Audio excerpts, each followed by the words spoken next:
রাধারানী মনে করছে তাহলে আমার মালাটা আবার ফিরিয়ে নিয়ে আসছে, তাহলে বোধ হয় গোবিন্দের সাক্ষাৎ পায় নাই নাকি।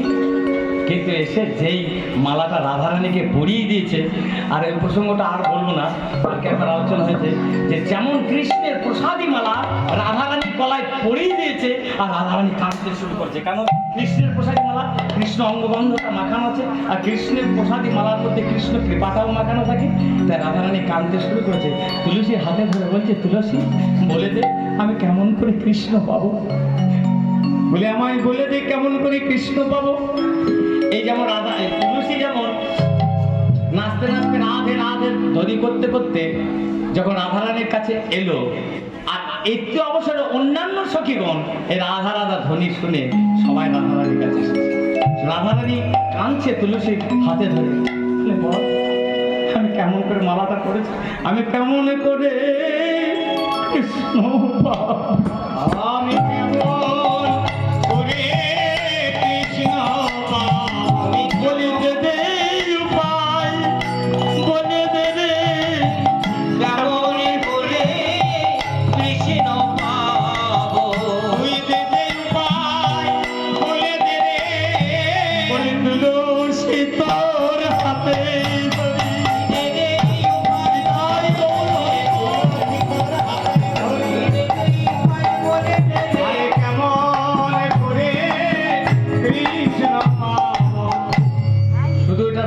কথা নয়, আপনারাও শুনে রাখুন, যারা কৃষ্ণ পেতে চান তুলসী যেটা বলবে আপনাদের ক্ষেত্রেও তাই, আপনাদের ক্ষেত্রেও তাই।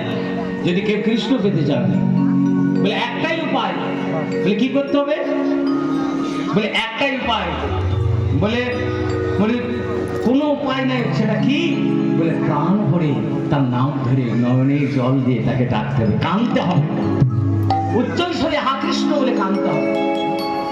বলে দেখ এটা বিবাদিনীর বাড়ি, আমি যদি এখানে কাঁদতে শুরু করি তাহলে জটিলা কুটিলা ঝাঁটা নিয়ে আসবে না, কৃষ্ণ বললেন না, কৃষ্ণ বলে কাঁদবি, কিন্তু কাঁদবি বাইরে কাঁদবি, আর ভিতরে কৃষ্ণ বাইরে বলবি না, ভিতরে কাঁদবি। বলে কান্না যাদের পায়, মহাজন সিদ্ধান্ত করলেন যাদের কান্না পায়, মনে করুন আপনার মা মারা গিয়েছে, তা কাঁদছেন তো, রূপ গোস্বামী বলছেন না মা মারা গেলে কাঁদবেন না। বলি সে কি, আমার মা 10 মাস 10 দিন ধর্মে ধারণ করলো, নিজের বুকে রক্ত দিয়ে আমাকে মানুষ করলো, সেই না নিজে না খেয়ে আমাকে খাওয়ালো, আমার মা মারা গেলে কাঁদবো না। বলে না কাঁদবে, তবে মায়ের জন্য যদি কাঁদতে হয় গোবিন্দ চরণ ধরে কাঁদো।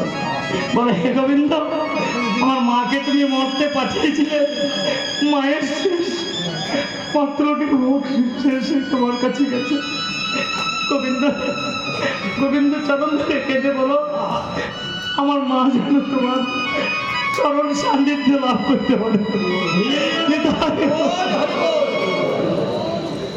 কাঁদতে যেতে পার, কৃষ্ণের চরণ ধরে কাঁদো। তাই রাধারানী তুই ভিতরে কৃষ্ণ বলে কাঁদবি, বাইরে ভিতরে জানতে না। এবার রাধারানী কাঁদতে শুরু করেছে, ও মা আমার কি হলো গো, আমার কি হলো গো, যেমন কাঁদতে শুরু করেছে শাশুড়ি দেখছে সর্বনাশ, আমার সাথে বৌমা কাঁদছে কেন, কি হয়েছে দেখি,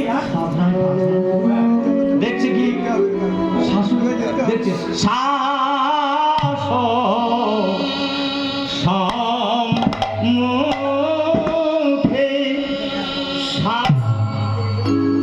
এটুকুই গান, গান কিন্তু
দেখছি রাধারানী কাছে শ্বাস ও সম্মুখে চলে এসেছে।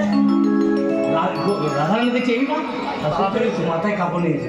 শ্বাস ও সম্মুখে শ্বাস